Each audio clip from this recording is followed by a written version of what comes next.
Pemirsa, fenomena rayap besi atau pencurian besi yang merupakan bagian fasilitas umum makin menggila di Jakarta. Aksi mereka terekam CCTV dan viral di Jagadmaya. Para penjara besi itu tak peduli akibat ulah barbar mereka, fasilitas publik rusak bahkan nyaris hancur. Lalu mengapa aksi rayap besi seperti sindikat yang tak bisa dihentikan? Inilah garis batas rayap besi menggila di kota Jakarta.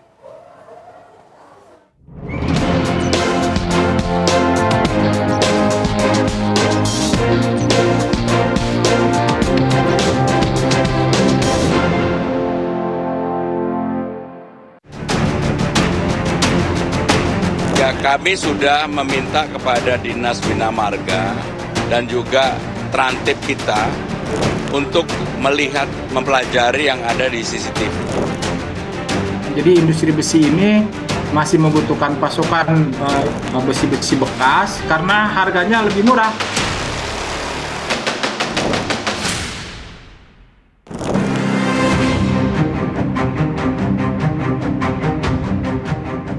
Kesekian kalinya aksi rayap besi terekam kamera pengintai CCTV dan viral di Jagadmaya. Ya, rayap besi adalah sebutan untuk pelaku tindak kriminal pencurian benda-benda berbahan besi yang merupakan fasilitas umum atau juga milik warga. Fenomena rayap besi yang dulu kerap menggegerkan beberapa penjuru kota Medan, Sumatera Utara itu kini juga tak henti meresahkan kota-kota lain, termasuk kota metropolitan Jakarta.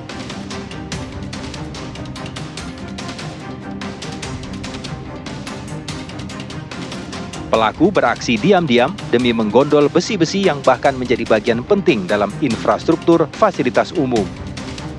Pencuri besi juga seperti sindikat yang nekat bertindak barbar. Mencuri disertai dengan aksi vandalisme atau perusakan fasilitas umum. Gubernur Jakarta Pramono Anung telah mengeluarkan peringatan tegas kepada para pencuri yang membuat rusak fasilitas umum itu. Ya, kami sudah meminta kepada Dinas Bina Marga dan juga Trantip kita untuk melihat, mempelajari yang ada di CCTV. Kalau memang kemudian ini kami akan tuntut sekeras-kerasnya, nggak boleh lagi terjadi. Dan saya akan mengambil sikap tegas dan keras terhadap hal ini. Kolong jalan tol di wilayah Papanggo, Tanjung Priuk, Jakarta Utara ini menjadi salah satu lokasi rayap besi beraksi. Ratusan plat besi yang menempel di bawah bangunan beton jalan tol ini raib dijarah para pencuri.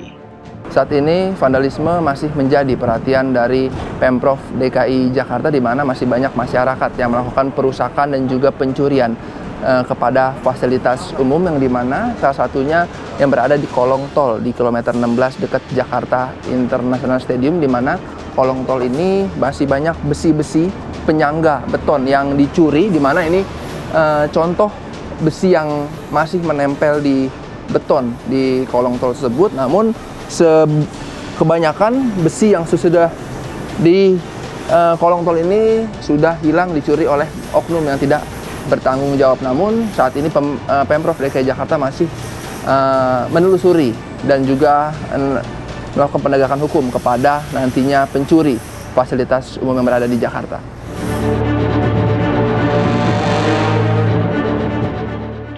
Lima orang pelaku telah diamankan Satuan Reskrim Polres Metro Jakarta Utara. 2 orang berperan sebagai penjara, sedangkan 3 orang lainnya menjadi penadah.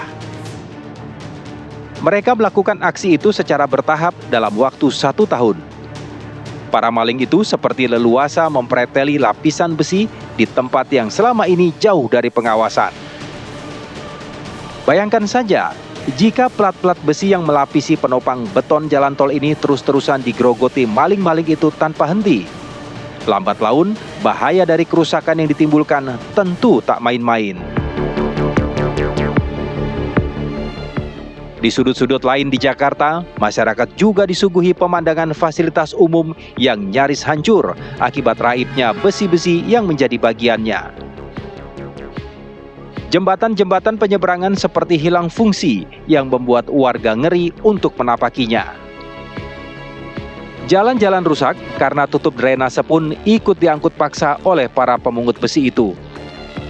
Mengapa aksi pencurian besi seperti ini masih terus marak terjadi? Selain karena sulitnya ekonomi, ada beberapa faktor lainnya yang membuat pencurian besi seperti sulit diberantas.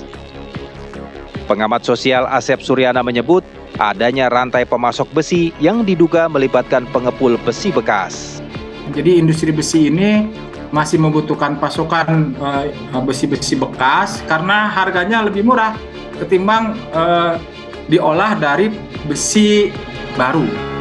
Harganya jauh lebih murah itu. Dan kebetulan faktor kedua di kita itu ada rantai pemasok besi itu dari tingkat pengepul bertahap ya sampai ke tingkat ke industri. Itu ada beberapa tingkatan itu ya. Harganya juga beda itu. Biasanya dari harga pengepul itu dibeli oleh pengepul itu 4.000 sampai 6.000. Mungkin di industri lebih 2 kali 3 kali lipat lagi ya. Tapi di kita tuh sudah ada sistem pemasok. Jaringan pemasok yang kuat ya, itu sudah berapa tahun itu.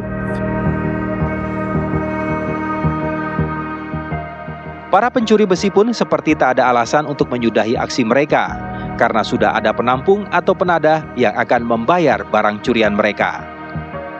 Selain itu, kurangnya pengawasan juga bisa menjadi faktor makin menggilanya rayap-rayap besi. Biasanya besi-besi yang diambil dari pinggir jalan tol, bawah jalan tol itu pengawasannya kurang, baik pengawasan karena faktor orang di situ kurang ramai dan sebagainya, maupun karena teknologi ya, CCTV kurang dan sebagainya.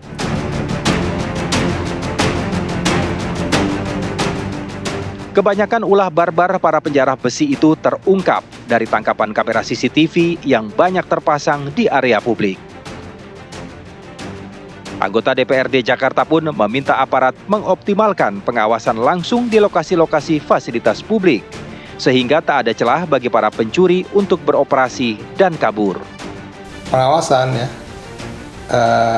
Satpol PP misalnya, atau kemudian petugas yang lain, ya mungkin dari polisi juga bisa, memang harus ditempatkan di situ. Stasiun LRT itu termasuk PSN ya. Tapi bukan hanya itu saja, tapi yang jembatan-jembatan yang seperti itu juga harus dijaga. Pemprov Jakarta juga diminta untuk melakukan penataan secara lebih di lokasi-lokasi yang rawan tindak pencurian fasilitas umum. Karena faktanya, hingga saat ini tak sedikit tempat-tempat publik yang tak ditata dengan indah. Jalan-jalan tol di kolongnya ini sekarang untuk apa gitu? Ada beberapa tempat yang saya lihat sudah bagus ya, artinya misalnya di perempatan Pramuka Ahmad Yani Pemuda itu, dia jadi Erpetra ya, dibikin jadi taman yang bagus. Saya kira termasuk juga di bawah-bawah jalan tol. Dan kalau JIS sebenarnya harusnya dia bisa diperhatikan lebih baik ya, karena JIS adalah sarana yang sudah kita investasikan untuk bisa menjadi lapangan sepak bola tingkat internasional. Tentu saja harusnya sekitarnya juga diperbaiki.